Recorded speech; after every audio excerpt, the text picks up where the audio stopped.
Canarias a las 6. Eva Vega. Dejamos atrás el pasado de la radio y miramos hacia su futuro, para hablar del estudio científico de la voz. Vamos a hablar con la profesora titular de la Universitat Pompeu Fabra de Barcelona, con Emma Rodero, además doctora en psicología, doctora en comunicación, con un extenso currículum en el que podemos destacar que ha sido redactora y locutora en medios de comunicación tan importantes como Antena 3 Radio, Cadena Ser, COPE, y ha escrito libros y artículos dedicados a la radio y más de 50 artículos en concreto de investigación, tarea esta que le apasiona. Emma Rodero, muy buenas tardes. Hola, muy buenas tardes a todos. Emma, pues es la pregunta que no es fácil. ¿Cómo ve usted el futuro de la radio? ¿Hacia dónde vamos? Bueno, pues yo lo veo con mucho optimismo. Ya sé que a la radio la han matado muchas veces, pero aquí sigue viva y coleando. Así que yo creo que tenemos un futuro donde evidentemente hay que trabajar, hay que mejorar muchos aspectos, pero creo que el audio hoy está de moda, el audio ha llegado para quedarse porque se ciñe como un guante a nuestro estilo de vida y yo creo que desde ese punto de vista la radio va a tener todavía mucho que decir. ¿Puede que estemos incluso recuperando a través del podcast ciertos géneros que se habían dado por perdidos? Sí, por supuesto que sí. Es el podcast, yo siempre digo que el podcast va empujando a la radio y le va diciendo un poco por dónde tiene que seguir para ir renovándose. Digamos que la parte más creativa ahora mismo del audio se encuentra en el podcast y por tanto sí, a través del podcast hemos recuperado géneros, temas y un lenguaje diferente, ¿no? que hacía mucha falta en el caso de la radio, esa renovación. Pero también, bueno, estamos viviendo ahora mismo el boom de las redes sociales de audio, que no dejan de ser, de momento, pues casi una imitación, podríamos decir, de la propia radio, donde un grupo de gente se juntan para hablar, para mantener una conversación. Evidentemente hay cambios, porque no es lo mismo que una radio donde solamente un locutor habla a mucha gente, pero no hay interacción, en este caso sí la hay, pero de alguna manera, bueno, pues estamos viendo resurgir nuevos modos donde el audio ocupa un lugar central. Emma, tengo delante de mí 2 artículos escritos por usted, otro con María Blanco Hernández, en el que hablan del papel de la radio en esta pandemia, durante el confinamiento causado por la COVID-19. ¿Cómo se ha comportado la radio y cómo ha actuado el oyente? ¿Qué hábitos de consumo ha tenido o sigue teniendo durante esta pandemia? Pues bueno, nosotros hicimos este estudio, en el caso del primero lo hicimos durante el confinamiento y pudimos detectar cómo el oyente se había, como bien dices, comportado durante esa pandemia y vimos que lo primero es que se había incrementado el consumo de audio y de escucha, en este caso de la radio, por tanto los oyentes habían pasado de escuchar pues a lo mejor media hora al día, etcétera, a 1 y 2 horas al día, o sea que se había incrementado bastante el consumo de radio y además también habían cambiado los hábitos. Una cosa que nos llamó mucho la atención es que les preguntamos, pues bueno, cuál era el tipo de consumo que hacían antes o después del confinamiento y nos decían antes el consumo de radio que los oyentes hacen, cualquiera que nos esté escuchando ahora es individual, uno escucha su radio, ¿no? Pero durante el confinamiento nos decían que se estaba escuchando más en familia, es decir, se escuchaba en grupo, cosa que no había ocurrido antes, evidentemente, porque estaban todos en casa y eso no es habitual, ¿no? Por tanto, eso nos llamó bastante la atención. Y la otra cosa que nos llamó mucho la atención fue el hecho de que nos decían que habían cambiado también los lugares donde la escuchaban, ¿no? Y los más curiosos pues eran el salón y el balcón. El balcón. Por razones obvias del balcón, porque evidentemente muchos durante el confinamiento necesitábamos salir a tomar el aire y estar fuera, y mucha gente se había incorporado a la radio ya fuera al balcón y entonces la escuchaba allí fuera, ¿no? Y en el salón también, bueno, no es un lugar tampoco muy habitual de escucha de radio, nos decían también pues limpiando, cocinando sobre todo, bueno, este tipo de cosas, pero la imagen de ver a las personas de nuevo en el salón escuchando la radio, nos decían, es que la tenemos de fondo, estamos en el salón y a lo mejor estamos jugando con los niños, ¿no? Nos volvía a recordar esas imágenes antiguas de la radio, ¿no? Donde se veía la familia en el salón, sentados alrededor de la radio escuchando, era un poco, la radio volvía a ser familiar, ¿no? En este caso.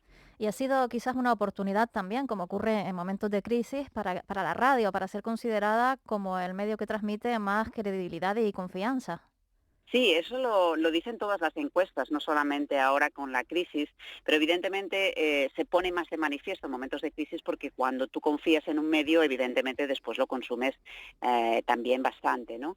En el caso de la radio, hay estudios a nivel europeo donde evidentemente la radio está por encima de cualquier medio en todos los países europeos y en la tendencia media europea, pero también en España. Y nosotros reforzamos ese estudio y vimos que efectivamente que la radio es el medio que las personas consideran no solo más creíble, sino el más imparcial, el más neutral, por tanto, por encima de la tele, por encima de, por supuesto, las redes sociales, que no tienen una buena imagen en ese sentido, Ujú. de Internet, etcétera. O sea que sí, la radio sigue siendo el medio más creíble. Emma, usted tiene una charla TED que se puede ver en YouTube, titulada Persuade con tu voz, estrategias para sonar creíble. Lleva más de 3 millones de reproducciones y es una de las claves, sobre todo para los que hacemos radio. ¿Cómo podemos sonar más creíbles? ¿Cómo podemos captar la atención del oyente con nuestra voz? Bueno, pues es una difícil pregunta de contestar así, pero sí podemos decir que, a ver, yo siempre digo preparando la voz. La gente piensa que la voz no tiene que formarse, que, bueno, realmente uno abre la boca y sale lo que sale y ya está, pero no es así. La voz se puede mejorar mucho con formación, con trabajo. Entonces, ¿qué tendríamos que hacer para sonar un poquito más creíbles o para que, digamos, nos tengan más en cuenta cuando hablamos o para ser más persuasivos? Pues lo primero de todo es pronunciar bien, que nos Ujú. entiendan bien. Por ejemplo, ahora que tenemos las mascarillas, yo siempre digo, tenemos que hacer un poquito más de esfuerzo cuando hablamos y tenemos que articular con un poquito más de claridad, mover más la boca para que la gente, abrir la boca para que la gente nos entienda correctamente. Eso sería el punto principal. Después, bueno, para ser más persuasivo, sabemos que el tono grave es el que mejor funciona. No es lo mismo que yo ahora mismo pues me pusiera a hablar así, con este Ujú. tono, ¿no?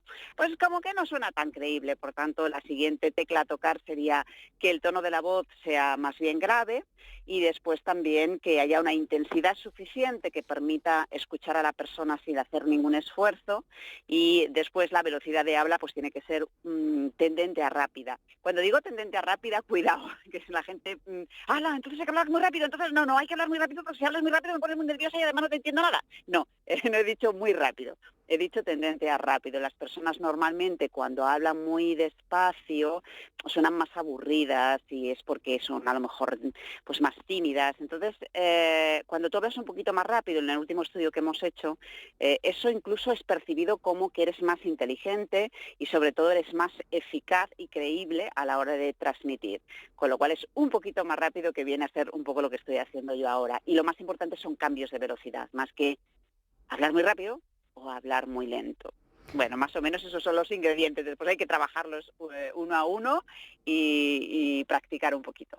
Se puede cambiar la voz, se puede modular, entonces, Emma, no es la voz con la que nace cada uno y esa la acompaña toda la vida.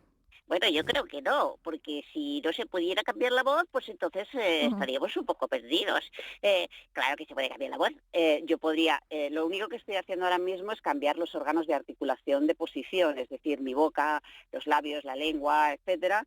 Y también podemos modificar el tono. Entonces podríamos modificar el tono y hacer esto, por ejemplo, y cambiar la voz. Es decir, claro que se puede cambiar la voz. ¿Por qué? Porque tenemos una serie de órganos móviles, la lengua, los labios, etcétera, etcétera, etcétera, que podemos configurar de diferentes maneras. Esa es la configuración que tú haces para modelar el sonido, es lo que dará un resultado determinado. Así que se puede cambiar, claro que sí, y se puede mejorar y que suenes mucho mejor, claro que sí.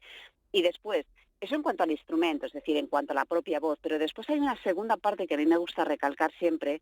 Una cosa es la guitarra que tú tienes y otra cosa es cómo la tocas. Y cómo la tocas no te enseñan en ningún sitio a, a tocarla. Yo no sé Ujú. si en el instituto a alguien le han enseñado cómo entonar. La entonación es la clave cuando hablas, porque es la melodía que tú utilizas cuando estás hablando. Esa melodía hay que aprenderla, hay que saber qué estoy haciendo con mi voz. Por tanto, y eso cambia también el sonido de una manera muy importante, de una manera sustancial. Así que trabajando la parte del instrumento para que tu voz suene clara, para saber cómo colocar los órganos de articulación, que suene resonante, etcétera. Y en segundo lugar, trabajando lo que se llama prosodia, que para entendernos con este nombre raro es la melodía que yo utilizo, la canción que yo toco cuando hablo. Hay que trabajar esos dos aspectos y la voz, pero cambia muchísimo, sí, sí. Influye el acento de cada uno, imagino, en esa velocidad del habla y en esa melodía. Influye la lengua que habla uno, claro, porque evidentemente la entonación está absolutamente ligada, es lingüística, por tanto es fonética y por tanto está completamente ligada a la lengua que uno utiliza y evidentemente al acento. De hecho, pues cambian las frecuencias de sonido cuando tú hablas en una lengua o hablas en otra, ¿no? Hay gente que cuando cambia, por ejemplo, al inglés o cuando cambia a cualquier otro idioma, las frecuencias incluso de cómo hablas cambian porque las vocales son diferentes, porque los sonidos son diferentes, entonces te cambia el sonido de la voz también. Y en el caso de los acentos, pues lo mismo también, por supuesto. Pues muy bien, Emma Rodero, profesora en la Universitat Pompeu Fabra de Barcelona, doctora en psicología, doctora en comunicación. Gracias por haberse sumado a la fiesta de la radio hoy aquí en la Radio Pública de Canarias. Pues muchísimas gracias a vosotros y bueno, larga vida a la radio. Así sea, un abrazo. Gracias.